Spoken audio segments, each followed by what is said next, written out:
Oya Shemtoi, anko, familia, we jomba. Udogo tena sasa kaenda wapi huyu? Mimi nataka nimtonye angalau nimpe hata kiasi kidogo cha pesa, mimi nimejipata. Oya Shemtoi, oya familia, dogo. Udogo vipi, mbona simuelewi? We Shemtoi, hamna mtu.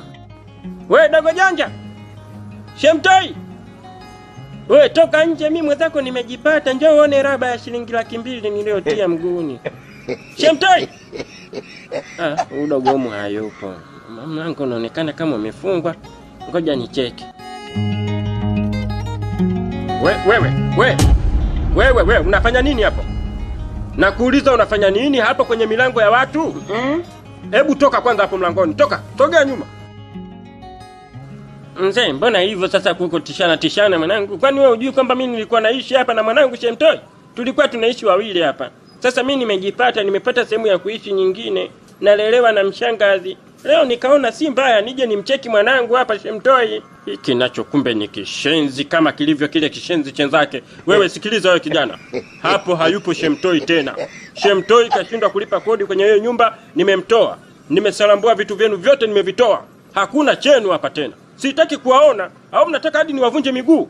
Sitaki kuwaona kwenye nyumba yangu, natafuta mteja mwingine aingie hapo. Mzee, wakati unaongea na mimi sasa hivi, hebu ashumu kama unaongea na mtu wa level zako, kwa sababu mimi nimekushinda kihela saa hizi. Umesikia mzee wangu?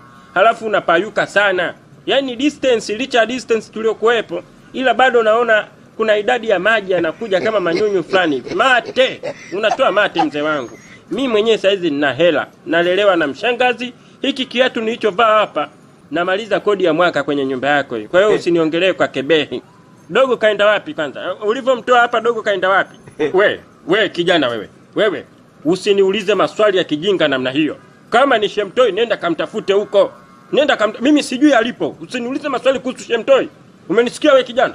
Halafu nitakuburuza makofi unione mimi sio mtu mzuri. Hebu ondoka kwanza. Najisi kabisa nye